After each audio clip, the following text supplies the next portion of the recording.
I don't know. Have you ever seen four more wholesome young men in your life? It's almost ridiculous. But watching them, I really started thinking about the last award of the evening, and that is the Lifetime Achievement Award. And looking at those young guys really started making me think, when you talk about a lifetime achievement, what are you talking about? Is it guys like that who in their young lives have put in so much time and so much energy and so much passion? Or do you look further down the road to people who have dedicated their entire long lives to it? When you think about it, the lifetime achievement, it really is more than any championship, more than any first place trophy, more than any ranking. It really is that goal. It really is the top prize when you think about it. To take all this, think about all this energy in the room tonight, all the stoke, all the love, all the passion, and carry that through your entire life. And as I once said, and I continue to say it, maybe I'm trying to convince myself, and that is that you really understand that the ride can last forever.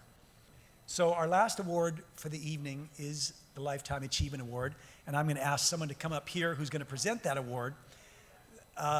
Anyone that has anything to do with stand-up paddling knows this gentleman's name. I could talk a lot about him. I could pile on the accolades and talk about how much he has contributed to surfing and stand-up over the years. But I think the easiest way to establish his authority and his bona fides is I started stand-up paddling in just mid-2002. So that I'm a 10-year survivor of stand-up paddle. The very first stand-up board I ever saw that was made for stand-up, because when I started, you had to have a tandem board. Laird and Dave Kalama, they did it on tandem boards. I tandem. The Bainies had tandem boards, but not many people had tandem boards. So if you didn't have a tandem board, there was no stand-up. The very first stand-up board I ever saw was shaped by this gentleman, and I think that's all you need to know about his place in the sport, and that gentleman is Mr. Ron House.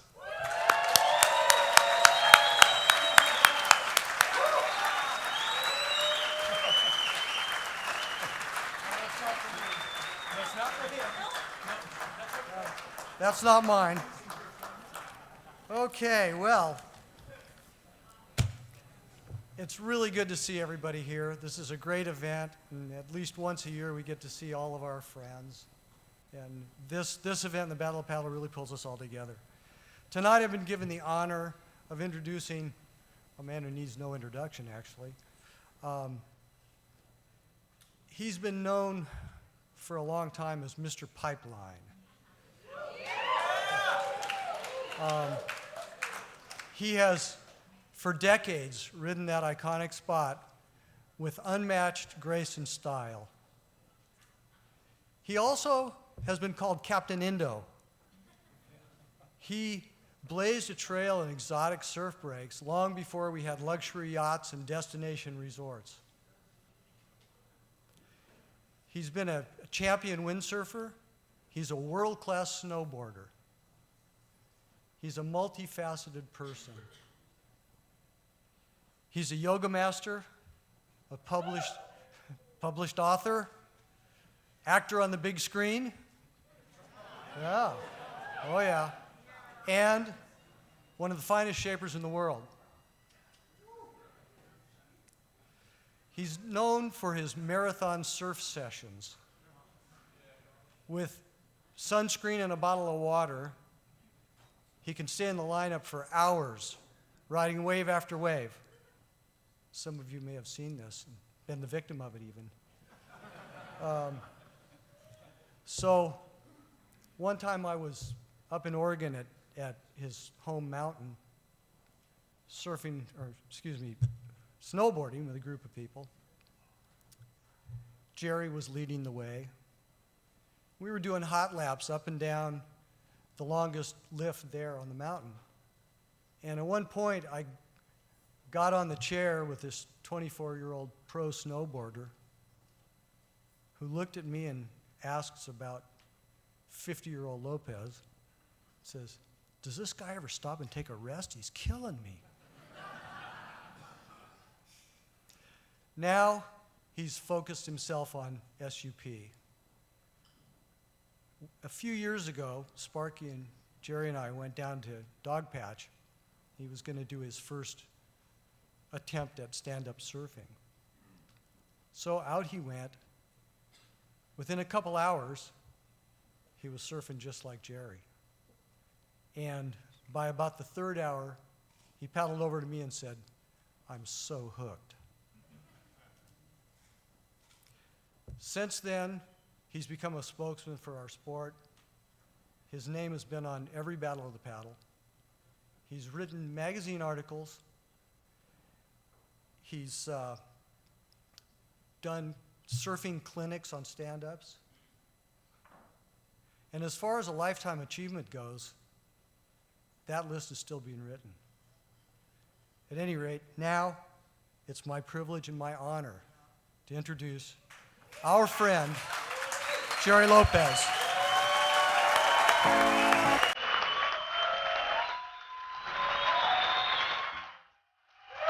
The SUP Magazine Lifetime Achievement Award.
I'm supposed to wait till it stops.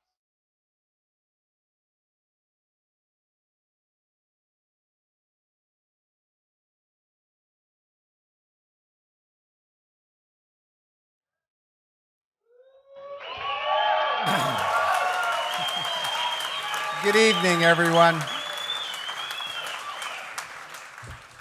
And thank you, Ron, for those generous comments. You know, I can live for 2 months on a good compliment. But Ron and I go way back. You know, in 1966, we were both going to college here in California. He had it much better dialed in, both then and ever since. He was at Cal Western on Point Loma, just a short walk from the dorm to some really fabulous waves. I was at Whittier College, I guess following in the footsteps of Tricky Dicky Nixon, obviously headed the wrong way. Fortuitously, we both ended up back in Hawaii the next year and for a good many years after that. You know, in life, there's basically two kinds of people. Those who accomplish things and those who claim to have accomplished things. Not surprisingly, the former group is far less crowded. Ron House has an impressive list of accomplishments, and he's always had this uncanny penchant for being in the forefront. We surfed the pipeline together for many years before, you know, it became the famous spot and the big scene that it is today. Ron was like the first guy to ever, you know, that I heard of, to ever windsurf in Hawaii. This was like years before I even heard that this was a sport. And he's been one of the top shapers since the 1970s.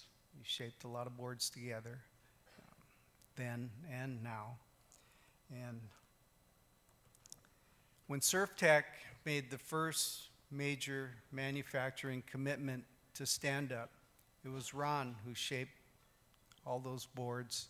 It probably launched many of us here in this room into this wonderful other side of surfing.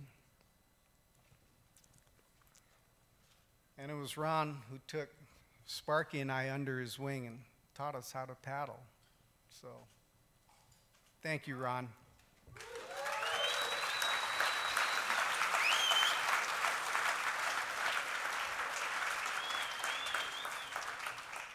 I wouldn't be here tonight if it wasn't for your patience and aloha. So about this award, you know, Joe Carberry phoned me a couple weeks ago to talk about tonight and, you know, wanting to present me with this award. And, you know, I mean, of course I was humbled by the thought, but I argued with him. I said, you know, there's really a lot of guys that deserve this a lot more than I do. Not really that comfortable with it, and I really think you should give it to somebody else.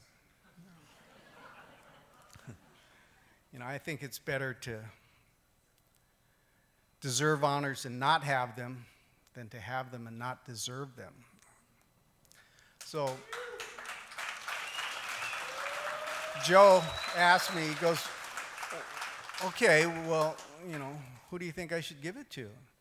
And I thought about that, you know, and I said, well, you know, last year, like, Sparky was the perfect guy. You know, everybody knows how much he's done for stand-up. And, you know,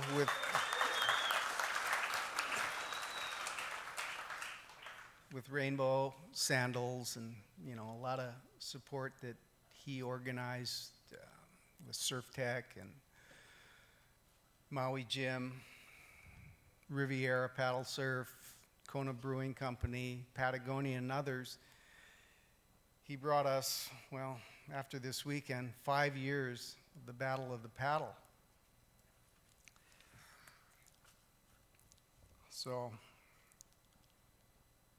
Joe, maybe this time, I don't know, why don't you give it to Robbie Nash? You know, he's really done a lot to promote and support and grow our new sport. He deserves it a lot more than I do. You know, besides, he's had the guts to advertise stand-up on a regular basis in Surfer magazine.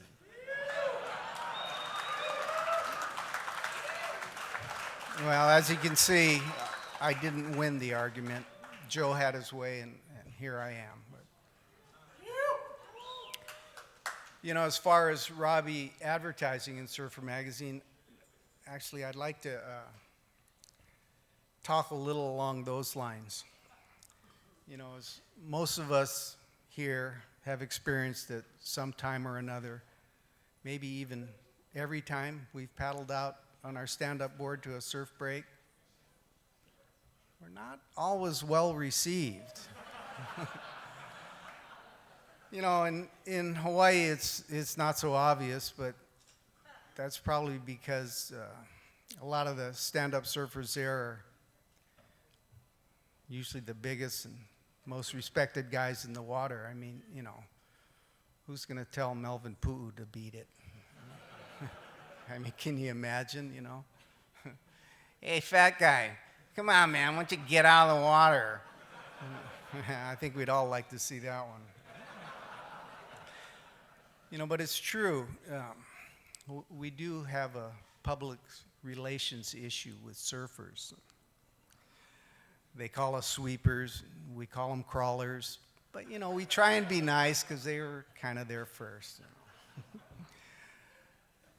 Maybe they do have some legitimate gripes, but in reality, they really aren't any different than the beefs they have among themselves when we're not there, and, you know, those they had even before we were there. It's just that SUP has kind of become a convenient and easy target. You know, I've thought about this long and hard because, frankly, it's very distressing. But I think I figured out why the surfers don't like us. They're pissed off. They're pissed off because we're having too much fun.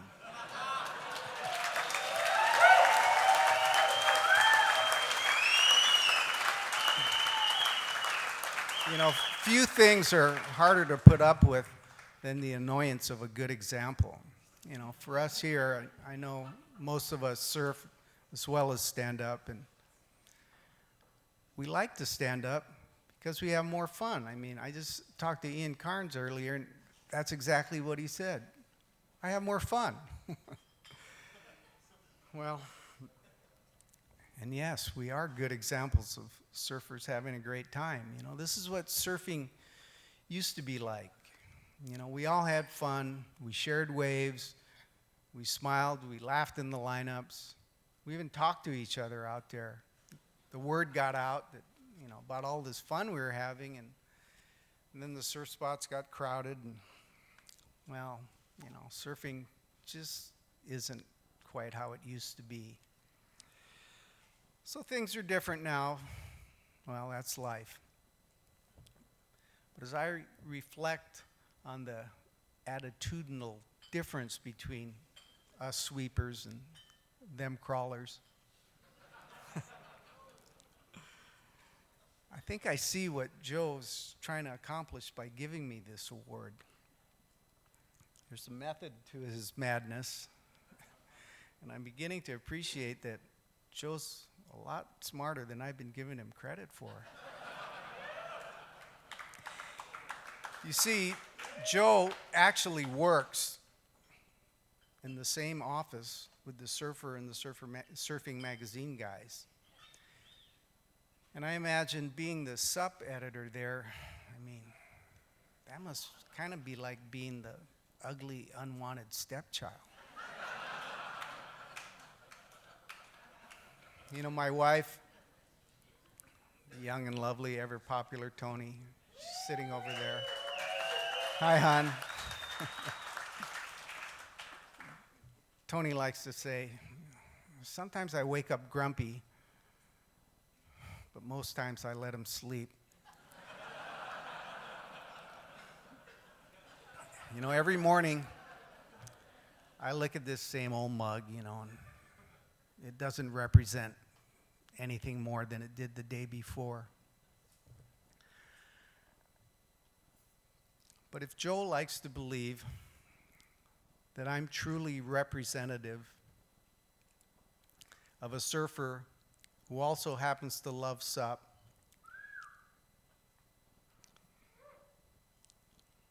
and by recognizing me, it might maybe alter the perception that some may have that SUP is anti-surfing, and maybe even sway the thinking, you know, a little bit towards the fact that stand-up is just another style of surfing on a different style of surfboard.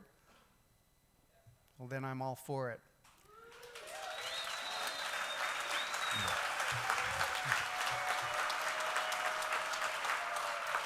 So I accept this award in hope that it'll make a difference in how we all think. But make no mistake, the onus is still on us to fix this problem, even though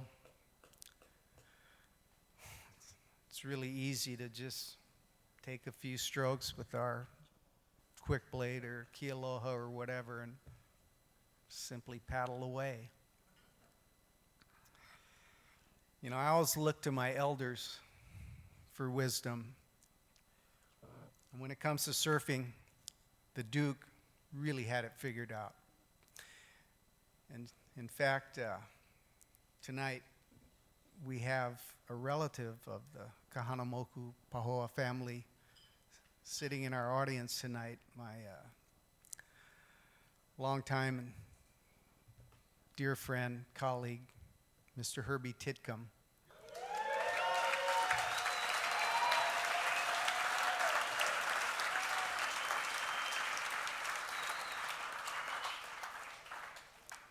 But you know, around the world, Duke was revered as the father of modern surfing.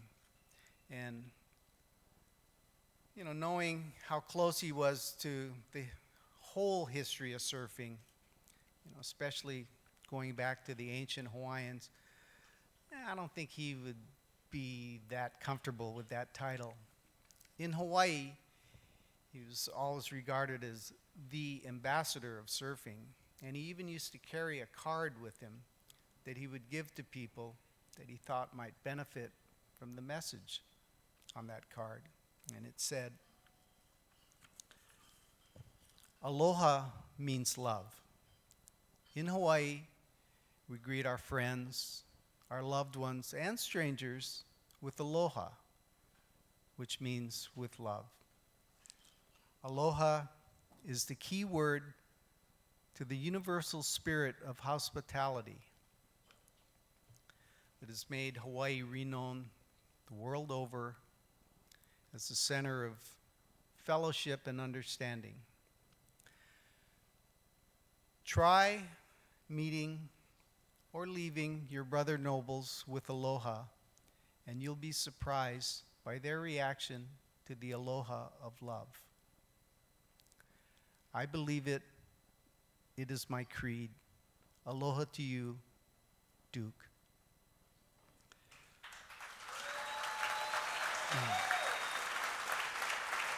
And I guess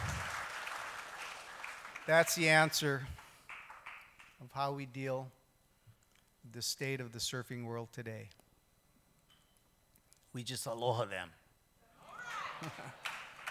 So surf with aloha, live with aloha. Aloha to you. Mahalo. Good night. I got to go to bed.